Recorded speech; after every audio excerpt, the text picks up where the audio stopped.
Rain fell in cold sheets across the derelict city of Arinder, 9, turning the streets into rivers of sludge and oil. Broken neon signs flickered, casting fractured rainbows across the puddles. Most people avoided these streets after dark, and with good reason. That night, the shadows seemed alive, whispering in the wind of things better left untouched.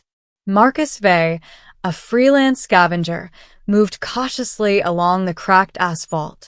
His coat, torn and patched in dozens of places, flapped like a ragged flag in the wind. He had a simple rule: keep your head down, keep moving, and never help strangers. But rules are made to break, sometimes by chance. A faint, strangled cry drew him to the alley between two collapsed high-rises. He hesitated, glancing at the dark opening. A metallic clank echoed behind him, and instinctively, he ducked behind a rusted hovercar chassis. A girl stumbled into the alley, no older than 17, drenched and bleeding from a jagged cut across her shoulder.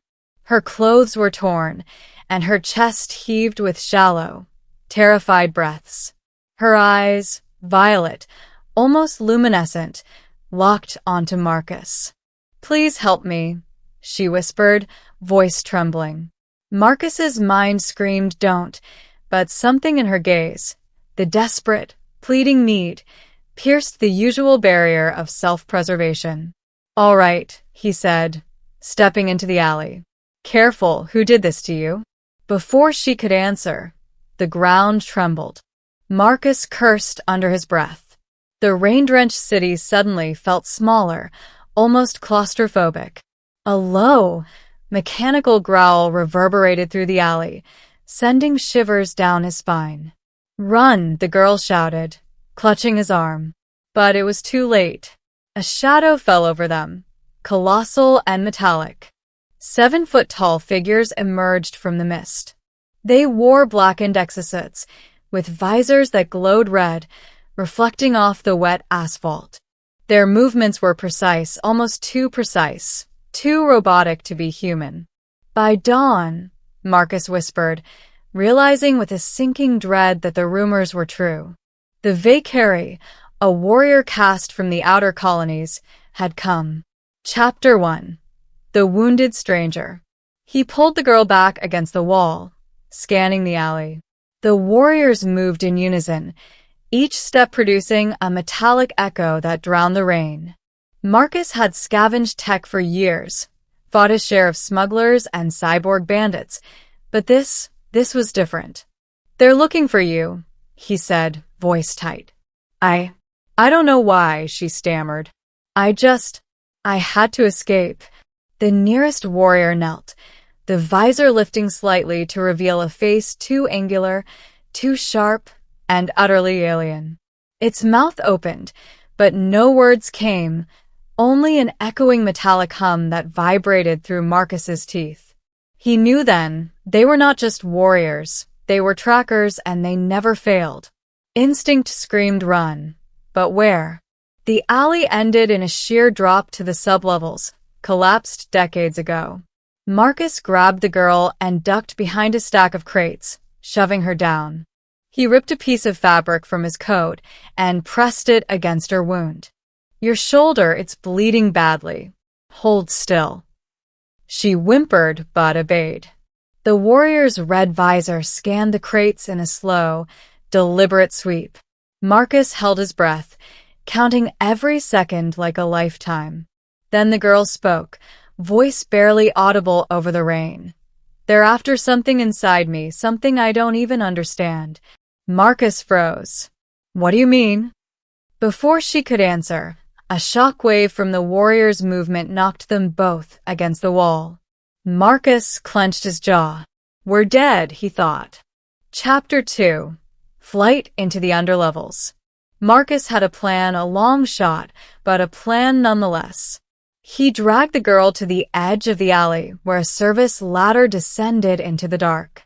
The ladder was slick, rusted, and narrow, but it was their only hope. The warriors didn't hesitate.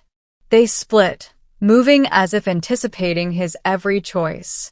The ground trembled with the force of their steps. Marcus helped the girl climb first.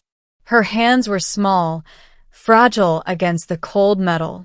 As he followed, a warrior reached the edge of the alley.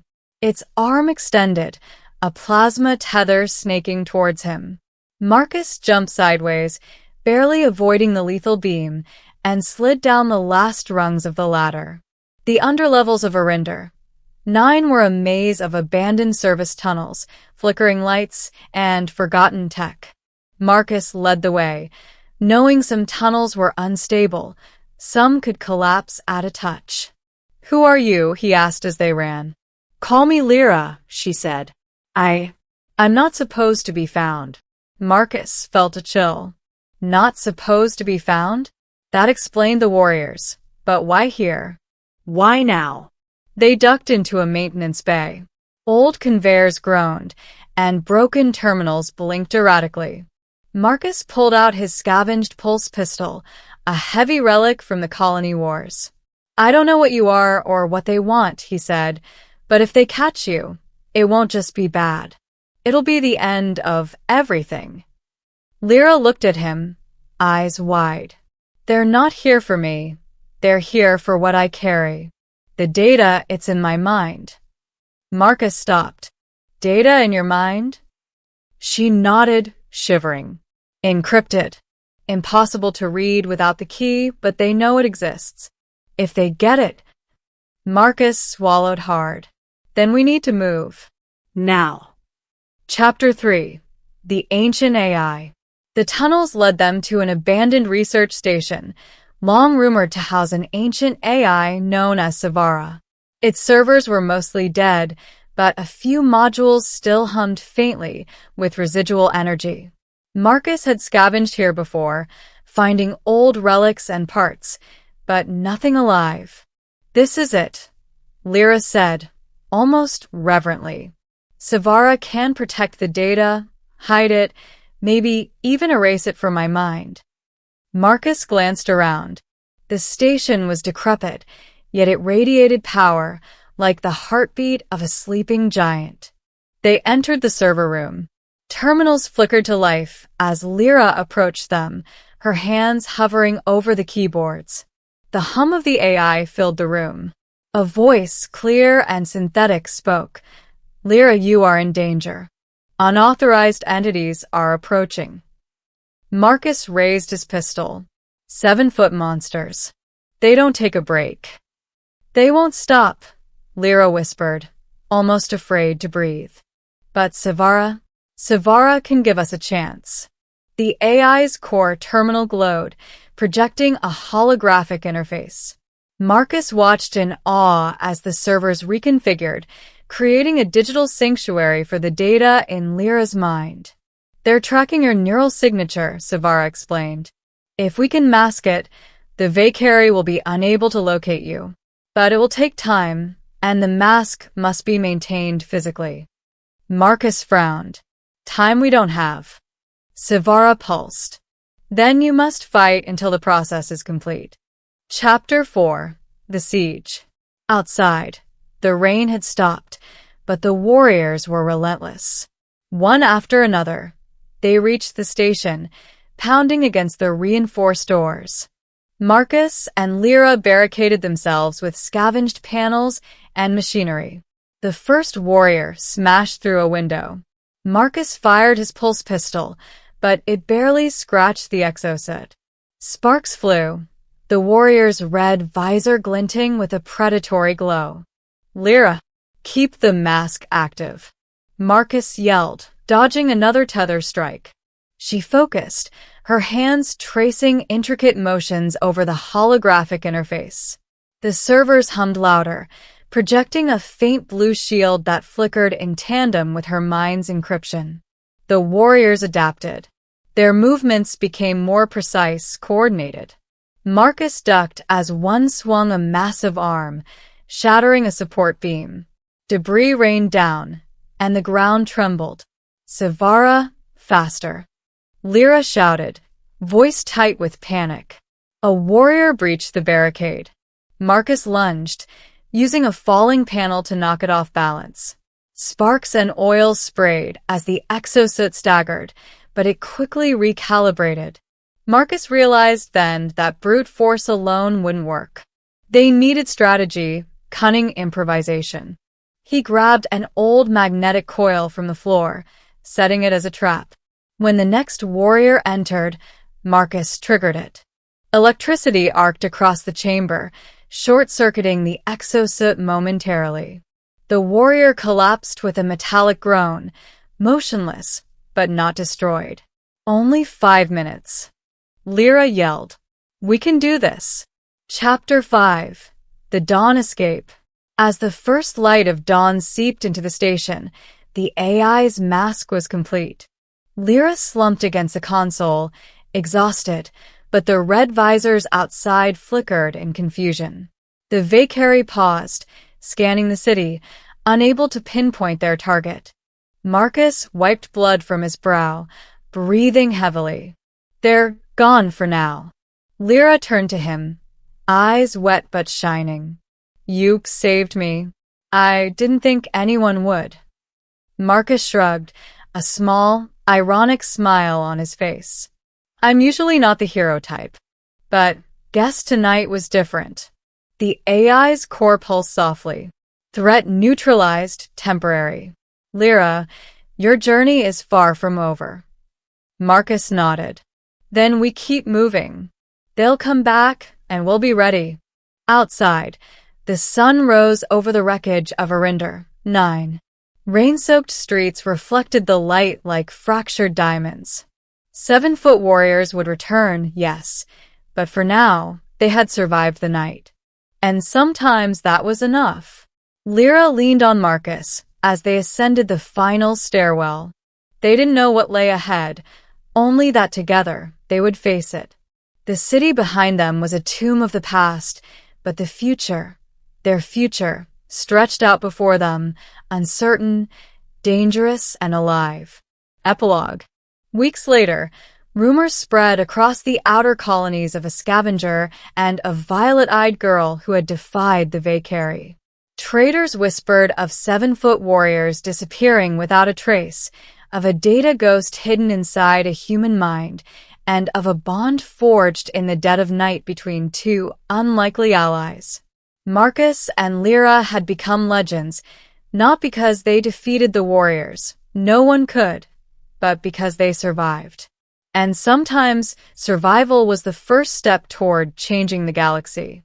They disappeared into the horizon, shadows among the ruins, carrying secrets that could topple empires and hope that might save worlds.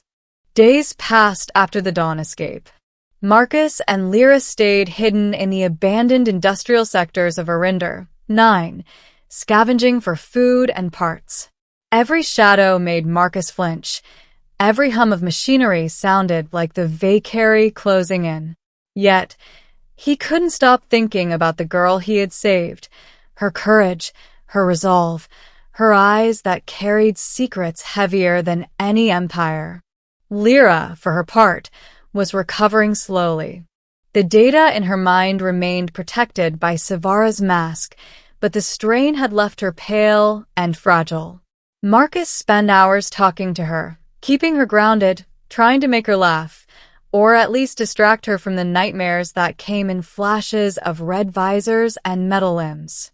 "I don't know why you did it," she said one night, as they huddled beneath the skeleton of a collapsed tower. "You could have left me to die." Marcus looked at her, eyes reflecting the faint glow of a broken neon sign. "Maybe I just didn't want to live in a world where I didn't try." Chapter 7. The Final Confrontation. They knew the Valkyrie would return. Their trackers might have been fooled temporarily, but nothing remained hidden forever. Marcus spent days setting traps and preparing a small defensive perimeter around the derelict industrial compound they now called home. At the edge of nightfall, a storm rolled in, thunder shaking the broken skyline. The first red glow appeared on the horizon, a lone warrior emerging from the mist. Then another, and another. 7-foot silhouettes pressed against the rain-soaked streets, moving like living shadows. "This is it," Marcus said, checking the coil traps and makeshift barricades. "We either fight or they end this." Lyra placed a hand on his arm. "Savara's ready, but we must do it together." The warriors struck. The first gate exploded under plasma blasts, metal shrapnel flying like deadly confetti. Marcus lured the lead warrior into a trap of his own making, a magnetic coil that shorted the exosuit. Sparks danced in the storm, and the warrior fell with a metallic scream. Lyra's hands flew over the holographic interface, keeping the AI's mask active even under attack. Savara interfaced with the remaining warrior systems, briefly scrambling their sensors.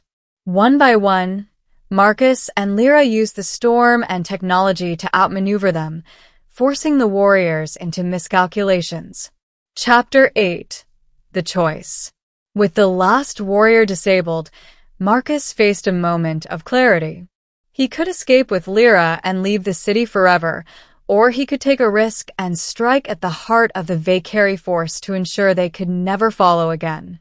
"We can't keep running," Marcus said. "If we leave, they'll always hunt us." Lyra looked at him, fear and determination warring in her eyes. "Then what do we do?" "We end this," Marcus said. "Tonight, we make them regret ever coming for you." Using Savara's AI interface, Lyra initiated a full system hack. The AI reached out through the Valkyrie network, sending corrupt commands, creating phantom targets, and setting automated defense sequences. The warriors were caught in their own systems, each step triggering countermeasures that immobilized them. Marcus watched as the last exosuit fell, its red visor dimming into lifeless black. Silence returned to the city, broken only by the soft sound of rain dripping from shattered roofs. Chapter 9. The Departure.